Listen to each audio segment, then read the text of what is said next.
in light of the election of President-elect Donald, I thought it would be useful, and I don't even need to spell it out, I think you'll understand the connection, to review our July of 2014 interview with Jon Ronson about his book, How to Spot a Psychopath. I don't need to belabor the introduction to this classic interview anymore.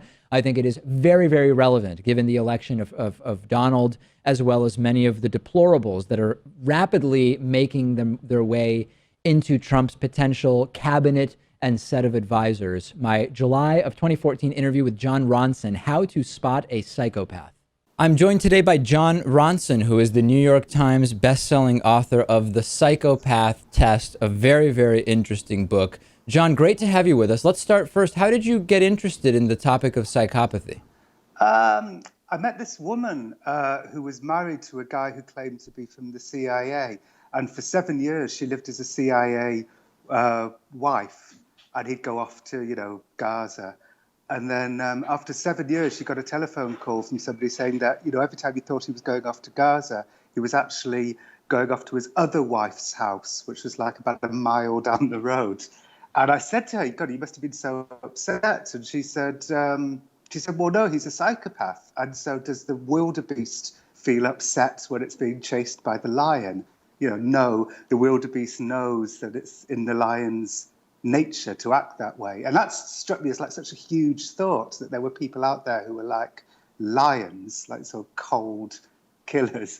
And then I met a psychologist who said that that particular brain anomaly, psychopathy, is so powerful that it's really society all wrong, that you're 4 times more likely to have a psychopath at the top of the tree than you are to have one at the bottom. So again, that struck me as like a massive thought that psychopaths ruled the world. And I didn't know whether I believed it or not, but it struck me as such a huge thought. I thought I should maybe go on a journey to try and find out.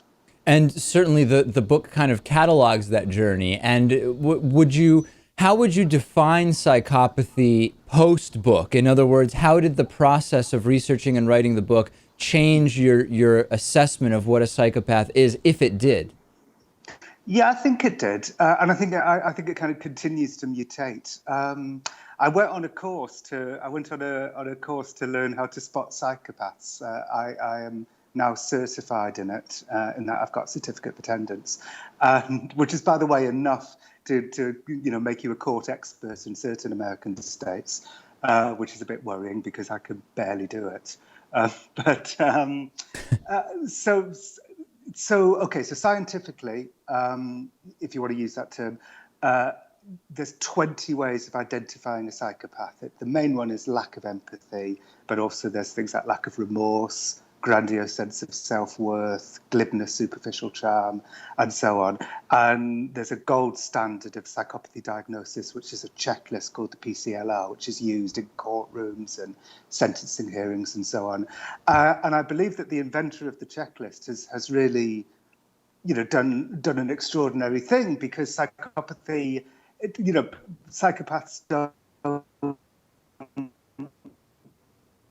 say that's totally normal. They fake empathy and they fake caring. So he's done a really great job. But then what you begin to realize is that there's an awful lot of people out there who are just desperate to diagnose everybody that they don't like as psychopaths. And these are people, who have the same certification that I have and have power.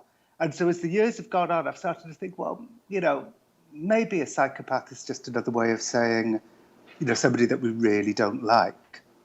Right. Well, one of the factors that I was very interested in is this concept of psychopaths are good at manipulating the emotions of others. And it may be out of a desire, of some kind of personal desire. It may be for other reasons.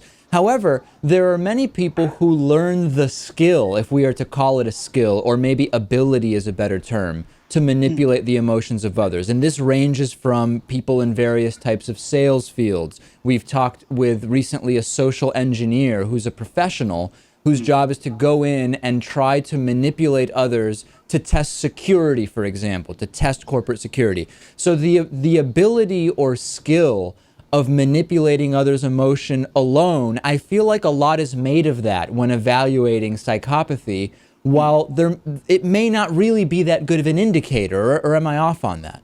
Well, okay, an expert in psychopathy, somebody who's qualified to utilize the checklist, will say that's an important indicator, but it's not enough. There's like 20 items on the checklist, Right. and to be, past the cutoff point, really you have to score on like 15 of the 20 indicators. But that's not to say that some aren't considered more important than others. And it's true, cunning manipulative is one of the big items on the checklist. I remember I went to see Chainsaw Al Dunlap, the notorious asset stripper from the 1990s. I went to see him at his grand Florida mansion, and I went through the Psychopath checklist with him because he was named in Fast Company magazine as a kind of quintessential corporate psychopath. And when I got to cunning manipulative, he said, well, that's leadership. So he was kind of redefining that item as a leadership positive. Let's take that example, though, of the corporate CEO, because I think that's an interesting one. There's this idea, of course, that high-powered politicians and high-powered CEOs are significantly more likely to be psychopaths than kind of the average person. Yeah. I'd be curious, in your opinion, how does the real life, so to speak, psychopath in one of those positions differ from the kind of caricature of psychopathy that's often portrayed in film or in fiction? Are they more similar or are they more different? Oh, well, they tend not to be killers, like violent psychopaths. That seems to be if you believe the statistic that 4% of CEOs are psychopaths, that's Robert Hare's statistic, who's right. who's the kind of the inventor of the checklist. That's an awful lot of psychopaths in power, and very few of them become violent. Although I think Hare would say that they all become malevolent. That they're the sort of people. It's kind of like hedge funds. It's the sort of journalism, the kind of place where you can go in and make a quick kill. Go in, get what you want, and then get out. Because another item on the checklist is proneness to boredom. So I don't think your Richard Bransons and so on would ever qualify, because people who kind of slowly and assiduously build up a business over decades, that's not a psychopathic trait. I should say that even Al Dunlap, who was named by Fast Company as like the kind of classic corporate psychopath, even he didn't fit into the box quite as well as most people would like, because he said that he wasn't a juvenile delinquent. He got accepted into West Point. He's only been married twice, so he doesn't score high on many short-term marital relationships or promiscuous sexual behavior. There's no allegations of that.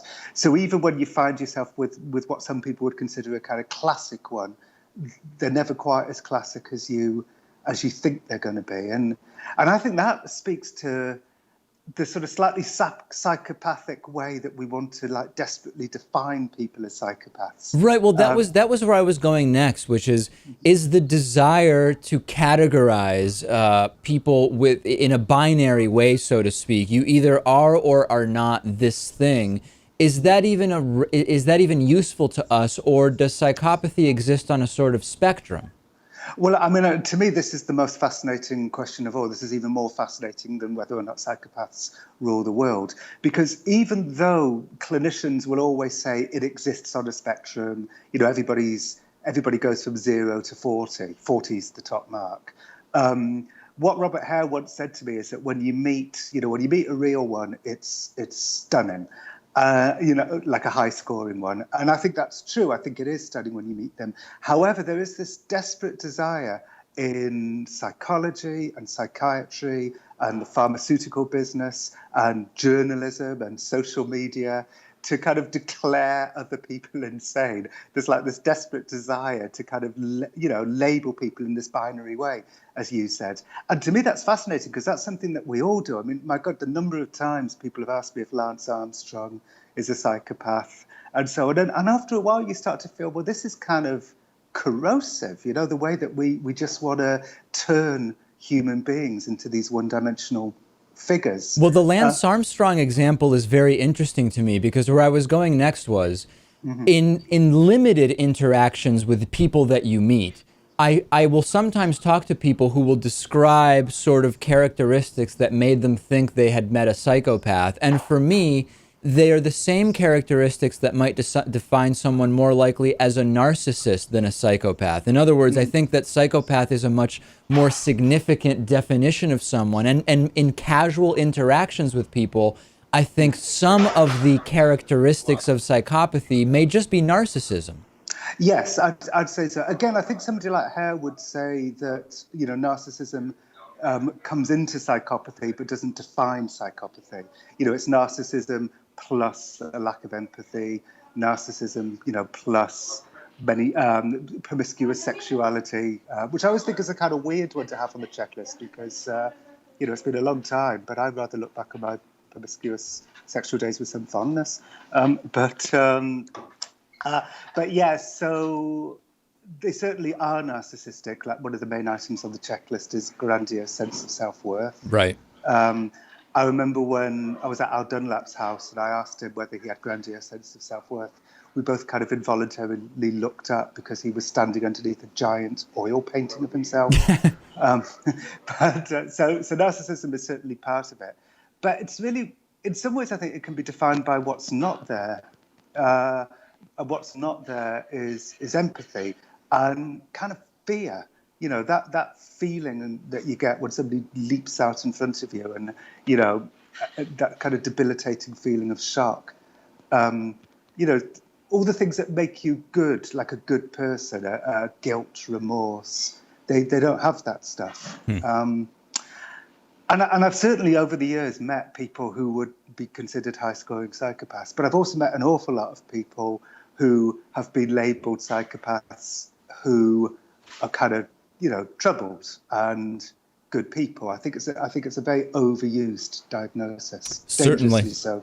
We've been speaking with Jon Ronson. The book is The Psychopath Test. Thank you so much for joining us today. A real pleasure. Thanks, David. I enjoyed it.